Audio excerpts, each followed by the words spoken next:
भारत की प्राचीन कथाओं में से एक और रोचक कहानी के साथ आपका स्वागत है। आज हम आपको अकबर बीरबल की एक मजेदार कहानी सुनाने जा रहे हैं, जो उनकी बुद्धिमत्ता और चतुराई को दर्शाती है। बीरबल की मीठी जवाबदेही नामक इस कहानी में अकबर और बीरबल के बीच के एक रोचक संवाद को देखेंगे। हमारी कहानी शुरू होती है। बीरबल का प्यारा जवाब। उस दिन बादशाह अकबर हमेशा की तरह दरबार में आए, लेकिन आज वे काफी गुस्से में लग रहे थे। वे अपने सिंहासन पर बैठ गए और बोले, प्रिय दरबारियों, आज एक शख्स ने मेरी मूछें खींच ली। मैं उसे क्या सजा दूं? दरबारियों ने तुरंत तो कोई जवाब नहीं दिया। जो कुछ भी हुआ था, उससे बादशाह अकबर बहुत नाराज दिख रहे थे। दरबारियों ने आपस में चर्चा की कि बादशाह अकबर की मूंछों से खेलने की हिम्मत कौन करेगा। बीरबल उस समय दरबार में मौजूद नहीं थे। उनका आना अभी बाकी था। अकबर ने 15 मिनट तक प्रतीक्षा की, लेकिन किसी ने उत्तर नहीं दिया। अकबर ने फिर कोषाध्यक्ष से पूछा, राशिद खान, आप मुश्किल परिस्थितियों को सुलझाने में माहिर हैं। मुझे बताइए कि मेरी मूछें खींचने वाले को मैं क्या सजा दूं? राशिद ने कुछ देर सोचा और कहा, महाराज, आपकी मूछें खींचने की किसी की हिम्मत कैसे हुई? उसे कड़ी से कड़ी सजा मिलनी चाहिए। बादशाह अकबर ने उसे जवाब देते हुए कहा, ठीक है, तो आप कड़ी सजा का सुझाव देते हैं। बादशाह अकबर ने फिर दरबार के मुख्य विदूषक सोमा शास्त्री की ओर रुख किया और कहा, आप किस सजा का सुझाव देते हैं? सोमा शास्त्री एक मृदु स्वभाव के व्यक्ति थे। उन्होंने झिझकते हुए उत्तर दिया, महाराज, उसे बिना कष्ट पहुंचाए 100 कौड़े मारने का दंड दीजिए। बादशाह अकबर ने उसकी ओर देखा और पूछा, कोई बिना दर्द के कोड़े से कैसे मार सकता है?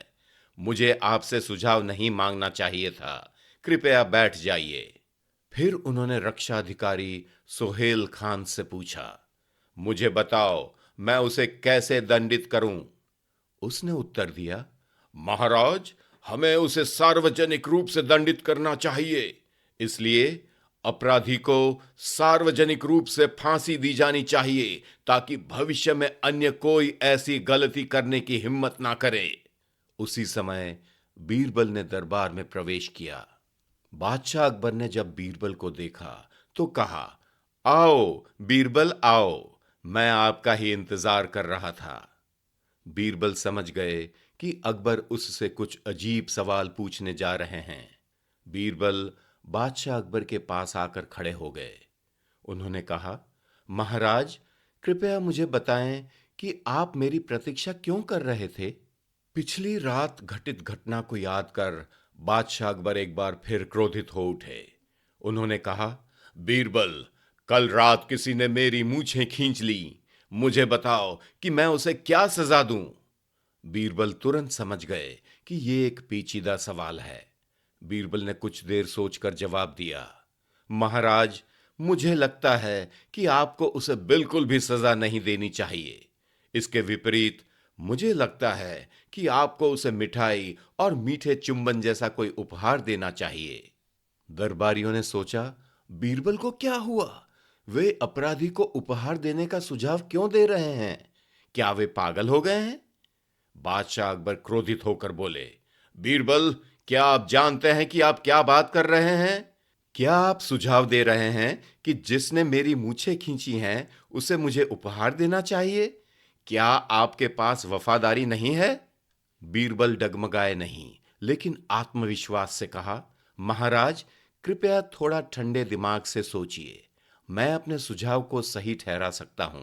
कृपया सुने और फिर तय करें कि मैं गलत हूं या सही। आपकी उम्र में गुस्सा और परेशान होना आपकी सेहत के लिए अच्छा नहीं है। बादशाह अकबर ने कहा, मैं जानता हूं कि गुस्सा मेरे स्वास्थ्य के लिए अच्छा नहीं है, लेकिन पहले अपनी प्रतिक्रिया को सही ठहराएं। बीरबल ने कहा, महाराज, रात में कोई भी आपके आंतरिक कक्ष में प्रवेश नहीं कर सकता है। सुरक्षा बहुत कड़ी है, केवल महल के अंदर के लोग ही आपके कक्ष में आ सकते हैं। इसके अलावा अगर किसी को आपकी मूंछें खींचनी हैं, तो वे आपके करीब आने में सक्षम होने के लिए आपके लिए बहुत खास होना चाहिए। अंतिम लेकिन सबसे महत्वपूर्ण बात यह है कि रात में आपकी मूंछें खींचने वाले को दंडित करने के बजाय आपने सुबह तक इंतजार किया और दी जाने वाली सजा पर चर्चा कर रहे हैं। जिसने भी ये प्यारा सा अपराध किया है, वह आपके दिल के बहुत करीब है। वह आपके पोते के सिवा और कौन हो सकता है? मुझे लगता है कि ये आपके पोते ने ही किया है। मिठाई और मीठे चुंबन के अलावा आप उसे क्या सजा देंगे? अचानक बादशाह अकबर बहुत खुश मिजाज हो गए। उन्होंने मुस्कुराते हुए कहा, बीरबल, आपने जो अनुमान लगाया वे बिल्कुल सही है। ये मेरे पोते ने किया था। सभी दरबारियों ने राहत की सांस ली और दिल खोलकर हंस पड़े। हमेशा की तरह अकबर ने बीरबल को उपहार दिए। बाद में शाम को उन्होंने अपनी रानी को बताया कि कैसे उन्होंने दरबारियों के साथ एक शरारत की। उन्होंने कहा कि हमेशा की तरह ये बीरबल ही थे जो सही अनुमान लगा सके थे। रानी को भी हंसी आ गई। इस घटना के कुछ दिनों बाद बादशाह अकबर और उनके दोनों बेटे नहाने के लिए पास के तालाब में चले गए। वे बीरबल को भी साथ ले गए। बादशाह अकबर और उनके पुत्र बीरबल को अपने कपड़े सौंपकर जल में प्रवेश कर गए। जमीन गीली होने के कारण बीरबल कपड़े नीचे नहीं रख सके, इसलिए उन्होंने सम्राट के कपड़ों को सावधानी से मोड़ा और अपने सिर पर रख दिया। उसने दोनों राजकुमारों के कपड़े अपने दोनों कंधों पर रखे और उनके लौटने की प्रतीक्षा में वहीं खड़े रहे। इस बीच एक राजकुमार ने बीरबल को देखा और उसे ये अजीब लगा जिस तरह से बीरबल अपने सिर और कंधों पर कपड़े लिए खड़े थे। उसने बादशाह अकबर से कहा, पिताजी, बीरबल चाचा को देखिए, वे हमारे कपड़े कैसे पकड़े हुए हैं। बादशाह अकबर और दूसरे राजकुमार ने बीरबल की ओर देखा। उन्हें भी ये मजाक लगा। अकबर बीरबल को चिढ़ाना चाहते थे। उन्होंने कहा, बीरबल, अपने आप को देखो, तुम मुझे इस समय धोबी के गधे की याद दिला रहे हो। बीरबल ने शांत भाव से उत्तर दिया, जी महाराज, आप सही हैं। मेरे हाथ में एक नहीं बल्कि 3 गधों के कपड़े हैं। बीरबल की बातों पर राजकुमारों को हंसी आ गई। अकबर को नहीं पता था कि क्या कहना है। राजकुमारों में से एक ने कहा, भैया देखिए कैसे बीरबल चाचा ने पिता का मुकाबला किया। पिता उन्हें चिढ़ाना चाहते थे, लेकिन बीरबल चाचा ने उन्हें और हमें ही चिढ़ा दिया। बादशाह अकबर भी उनके साथ हंसी में शामिल हो गए और खूब हंसे। बाद में उन्होंने कहा, देखो बच्चों, जिस तरह से आपके बीरबल चाचा हर स्थिति का अपने फायदे के लिए इस्तेमाल करते हैं, मुझे अच्छा लगता है। यही कारण है कि मैं हमेशा ही उनका साथ पसंद करता हूं और हम पिछले 30 वर्षों से खुशी खुशी एक दूसरे के साथ हैं।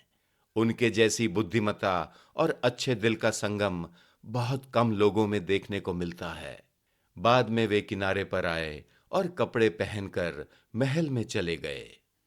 इस कहानी से हमें सीखने को मिलता है कि बुद्धिमत्ता और विचारशीलता से हम किसी भी समस्या का समाधान निकाल सकते हैं। आप इस तरह की और कहानियों का आनंद लेने के लिए स्टोरी वेव्स ऐप डाउनलोड कर सकते हैं, जो एप्पल और एंड्रॉयड ऐप स्टोर पर उपलब्ध है। एक स्टोरी वेव्स सब्सक्रिप्शन महज $1 से कम प्रति माह की लागत से आपके परिवार के लिए गुणवत्तापूर्ण कहानियों को लाने का एक किफायती तरीका है। स्टोरी वेव्स ऐप पर सभी नई कहानियां उपलब्ध हैं और सबसे रोमांचक सामग्री केवल ऐप पर ही मिलती है। कृपया हमारे YouTube चैनल को सब्सक्राइब करें और स्टोरी वेव्स को इंस्टाग्राम, टिकटॉक और स्पॉटिफाई पर फॉलो करें ताकि आप आगामी सामग्री के बारे में अपडेट रहें। धन्यवाद आपका समय देने के लिए।